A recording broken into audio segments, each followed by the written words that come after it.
Alors aujourd'hui, on va s'intéresser à une scène vraiment théâtrale, tirée de Ainsi parlait Zarathustra de Nietzsche.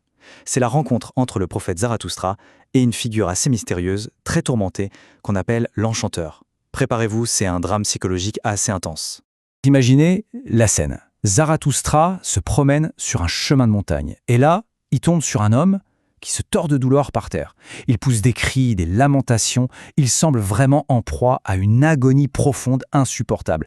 Bon, au début de cette histoire, on est vraiment face à une énigme. Tout ce qu'on perçoit, c'est le désespoir total, absolu, qui se dégage des mots de ce vieil homme. C'est la souffrance à l'état pur. Et la façon dont il décrit sa souffrance est assez incroyable, presque poétique. Il se voit comme une proie chassée par un dieu moqueur et inconnu. Il parle de fièvre, de glace, d'un abandon total. C'est l'image d'une âme tellement seule, mais tellement seule, qu'elle en vient à souhaiter la présence d'un ennemi, n'importe qui, juste pour ne plus l'être. Et là, sa plainte, elle monte d'un cran. Il ne demande pas qu'on le plaigne, non, pas du tout. Il supplie son bourreau invisible de l'achever. Il préfère un coup fatal plutôt que cette torture qui n'en finit pas.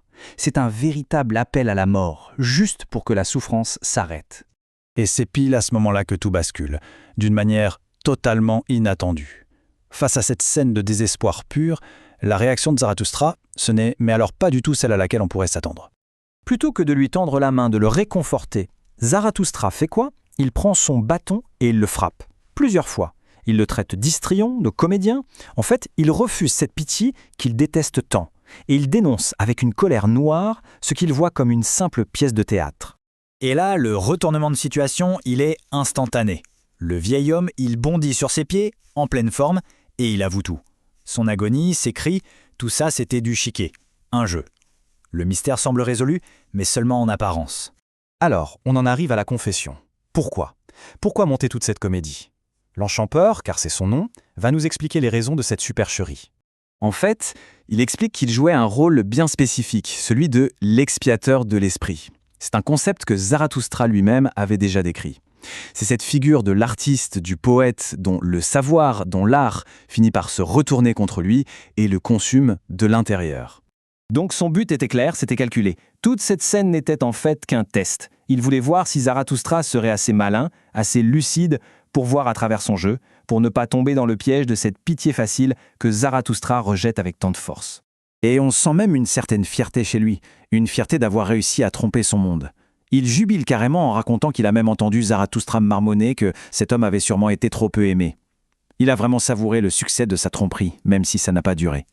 Sauf que Zarathustra ne s'arrête pas là. Pour lui, l'histoire n'est pas finie.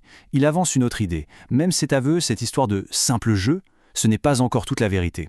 Il y a une autre couche bien plus profonde et bien plus sombre. Et c'est là qu'on voit toute la finesse psychologique de Zarathustra.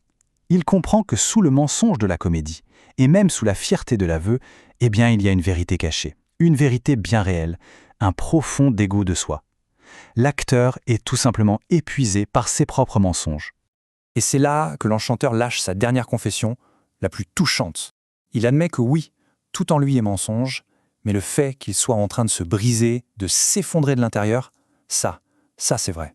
Sa comédie d'un homme brisé est en fait enracinée dans la réalité d'un homme qui est vraiment brisé. Alors on se demande, mais pourquoi ? Quelle est la motivation profonde derrière tout ça ? Qu'est-ce qui a pu amener cet homme à un tel point de fatigue, de désespoir ? Et on découvre la vérité.